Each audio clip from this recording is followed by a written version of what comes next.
Assalamualaikum warahmatullahi wabarakatuh. Perkenalkan, kami dari kelompok 28 SIG ingin mempresentasikan hasil karya kami yaitu mengenai laporan tugas besar SIG. Dan topik kami pada tugas besar ini adalah solar harvesting atau pembangunan panel surya pada lahan Citra Gunung Gelis dengan metode OSD. Untuk anggota kelompoknya yang pertama ada Enga Kezia dengan NIM 1152212, Kartini Jihan Sarutama dengan NIM 1152208, Laniswari dengan NIM 1152301, Kanaya Ferisa dengan NIM 1152309, dan saya sendiri Syarif bin Syahab dengan NIM 1152360. Energi matahari sendiri adalah sumber energi terbarukan yang memiliki potensial pemenuhan kebutuhan energi global di era industri sekarang. Nah, solar energy harvesting itu apa sih? Itu adalah suatu bentuk dari konversi radiasi matahari untuk menjadi energi baru. Contohnya seperti energi listrik yang dapat dioptimasi sehingga dipergunakan untuk industri maupun kegiatan sehari-hari. Nah, efisiensi pemanenan solar energi ini didasarkan atas beberapa hal. Pertama adalah penentuan lokasi, kedua ada optimalisasi berdasarkan tutupan lahan, intensitas radiasi, dan topografi. Nah, di sini kami menggunakan metode on-screen display atau OSD yang menjadi solusi efektif untuk segmentasi objek dari suatu data citra satelit. Nah, metode ini memunculkan akurasi tinggi dalam klasifikasi lahan serta efisiensi dalam analisis spasial, sehingga sesuai untuk pengembangan pemanenan atau solar harvesting ini. Metodologi yang kami lakukan. Di sini kita membagikan dulu pertama kepada alat, yaitu yang kami gunakan di sini adalah komputer atau laptop, mouse, software QGIS, ArcGIS Pro, dan ArcMap. Alat di sini, software di sini digunakan untuk pembuatan seperti OSD, untuk pembuatan seperti karto, dan untuk GKP juga. Untuk bahan, kami juga menggunakan peta tutupan lahan, kontur tutupan lahan, hillshade tutupan lahan, peta aspek tutupan lahan, gitu, peta slope, dan peta intensitas cahaya. Kita menggunakan juga logo ITB untuk pembuatan karto. Citra Gunung Gelis untuk melakukan OSD, data boundary untuk apa namanya, batasan antara layar Citra Gunung Gelisnya. Dan data kuliah lapangan kita mengambil pada saat kita kuliah lapangan dan data Demnas. Baik, sekarang kita akan lanjutkan metode kerja yang kami lakukan. Yang pertama kami lakukan di sini bisa dilihat juga pada flowchart yang kami bikin. Itu yang pertama adalah pencarian jurnal mengenai topik yang kami lakukan dengan metode yang kami gunakan untuk membuat pembuatan peta tersebut. Selanjutnya ada juga pencarian data-data yang dibutuhkan dari jurnal yang kita temukan, dan terlihat dari jurnalnya ada seperti data-data yang dibutuhkan seperti kontur, hillshade, dan ada juga aspek dan pembuatan slope, dan juga intensitas cahaya matahari. Maaf, intensitas radiasi dari matahari tersebut. Dari situ, dari pembuatan carian data, kami melakukan OSD untuk tutupan lahan tersebut. Setelah itu kami didapatkan output yaitu peta tutupan lahan. Dari situ kita bisa melanjutkan untuk hal-hal yang lain seperti pembuatan kontur, pembuatan hillshade, pembuatan peta radiasi matahari, pembuatan aspek, dan pembuatan slope. Dan dari output tersebut itu kita menjadikan seperti sebuah kartografi dari setiap data yang kami dapatkan seperti tutupan lahan, hillshade, kontur, peta radiasi, aspek, dan slope. Dan setelah itu kami selesaikan dan kami membuat laporan pada yang dilihat pada di sini. Tujuan daripada tugas besar ini yaitu mengidentifikasi lokasi yang optimal untuk solar harvesting berdasarkan kontur, hillshade, aspek, dan slope yang dikombinasikan dengan data DEM atau DSM. Lalu menganalisis solar harvesting berdasarkan solar radiation model dengan simulasi ArcGIS Pro. Dalam peta ini terdapat beberapa tutupan lahan, yaitu bambu dengan luas 50,4 hektar, lalu hutan campuran dengan luas 22,72 hektar, lalu ada kaliandra dengan luas 8,48 hektar, lalu pinus dengan tutupan 32,76 hektar, lalu mahoni 33,42 hektar, perkebunan 124,39 hektar, dan paling terakhir adalah lahan terbuka 4,65 hektar. OSD sendiri merupakan suatu teknik dari sistem informasi geografis, yaitu on-screen display. Nah, teknik tersebut adalah teknik menginterpretasikan suatu luasan lahan dengan warna, visual, dan tekstur. Nah, kapal merupakan nilai yang punya parameter dari nilai yang kurang dari 0 sampai nilai 1 yang terbesar. Nah, semakin kecil nilainya atau semakin negatif nilainya, maka akurasi terhadap referensi serta data asli yang kita miliki sangat-sangat jauh. Nah, di sini hasil uji kapal kami memiliki nilai 0,87. Nah, itu bisa diinterpretasikan menjadi 87% akurat atau sesuai dengan referensi. Sehingga kalau kita klasifikasikan, maka nilai kapal yang kami dapatkan memiliki akurasi yang sangat tinggi. Sebelah kiri yaitu peta kontur yang dilapisi oleh OSI, sedangkan di sebelah kanan yaitu peta kontur yang tidak dilapisi oleh ESRI maupun OSI. Berikut adalah kartografi delta hillshade tutupan lahan. Yang warna kuning ini berarti pencahayaan mataharinya lebih sering, sedangkan dari hijau ke biru itu pencahayaan mataharinya lebih jarang. Analisis berdasarkan kontur. Berdasarkan kontur, panel surya sebaiknya dipasang pada ketinggian yang tinggi. Panel surya karena di sini adalah solar harvesting, jadi panel surya cocok untuk sebagai solar harvesting. Nah, panel surya ini dipasang pada ketinggian 1.250 meter di atas permukaan laut agar dapat memberikan hasil yang baik. Tapi tidak menutup kemungkinan bahwa panel surya dapat dipasang mulai dari ketinggian 680 meter di atas permukaan laut. Lalu analisis berdasarkan hillshade.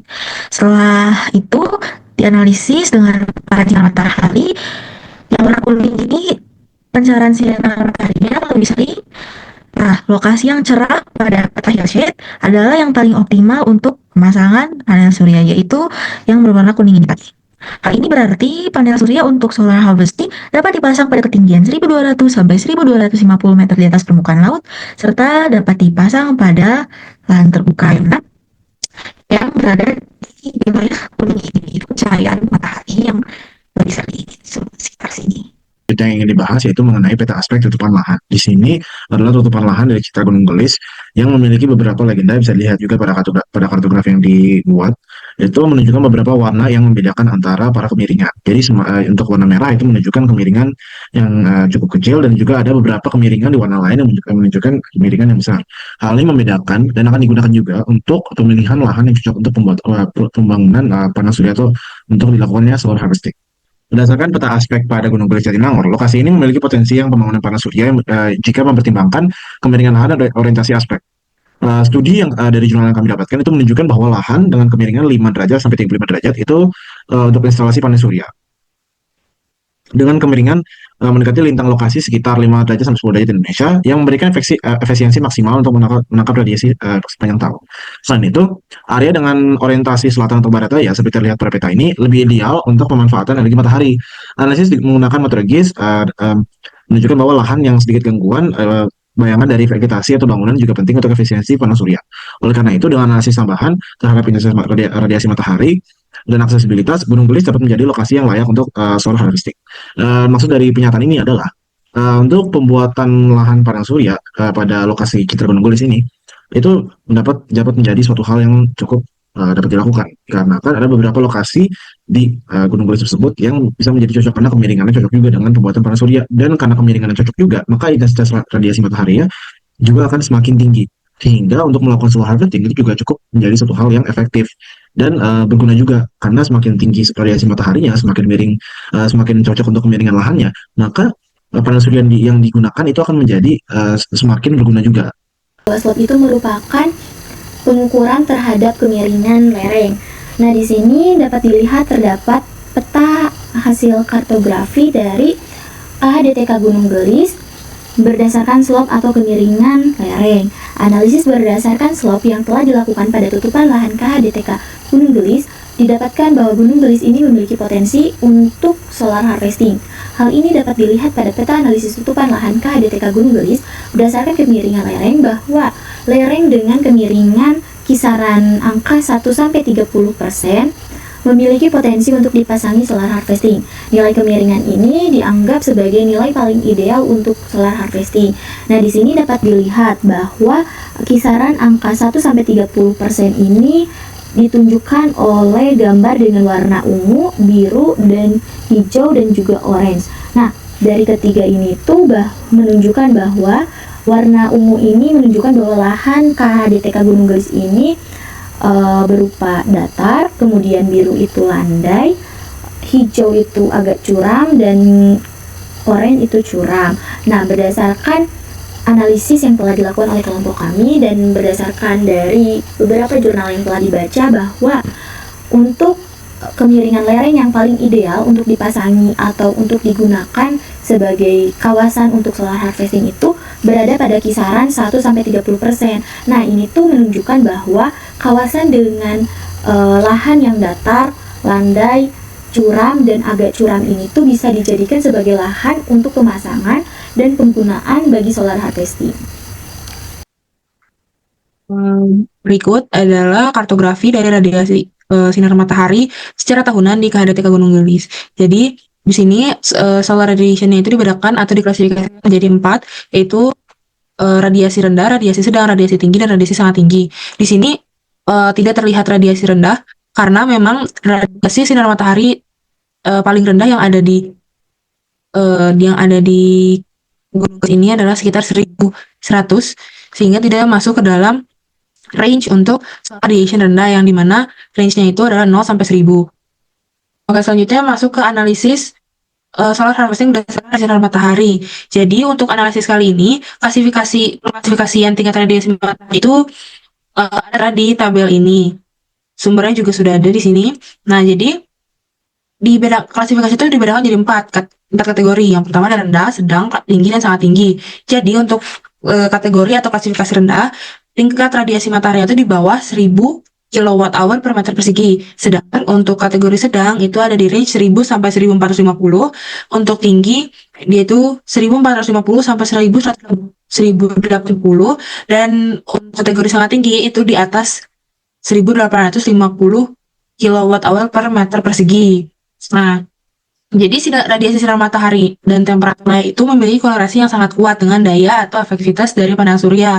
Jadi pada saat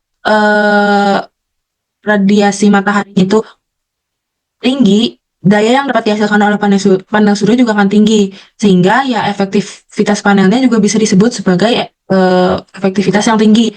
Karena sebelumnya juga sudah di state di sini kalau radiasi matahari itu berkorelasi positif dengan efektivitas dari panel surya. Kemudian berdasarkan pembahasan tadi, panel surya yang bisa digunakan untuk solar harvesting itu bisa dipasang di daerah dengan radiasi matahari tertinggi. Di sini maksudnya radiasi matahari tertinggi itu berarti bisa di daerah dengan klasifikasi radiasi matahari tinggi sampai sangat tinggi. Masuk ke bagian kesimpulan. Dari beberapa tujuan itu ada beberapa kesimpulan juga yang kita tarik ada 5. Yang pertama, berdasarkan kontur untuk solar harvesting, pemasangan panel surya dapat dipasang pada ketinggian mulai dari 680 mdpl sampai 1250 mdpl. Yang kedua, berdasarkan hillshade, diambil lokasi yang cerah pada peta. Panel surya dapat dipasang pada ketinggian 1200 sampai 1250 serta dapat dipasang pada lahan terbuka. Selanjutnya, berdasarkan aspek kemiringan, lahan yang cocok untuk pembangunan panel surya adalah 5 derajat sampai 35 derajat. Selanjutnya, untuk berdasarkan kemiringan lereng atau slope, lahan yang cocok dijadikan pembangunan dan pemasangan solar harvesting yaitu berada pada kawasan dengan kemiringan lereng berkisar di 1 sampai 30%. Dan yang terakhir, berdasarkan radiasi matahari, untuk mendapatkan hasil solar harvesting yang optimal, pemasangan panel surya dapat dilakukan di daerah dengan radiasi sinar matahari yang tertinggi. Pada peta ditunjukkan pada warna yang biru.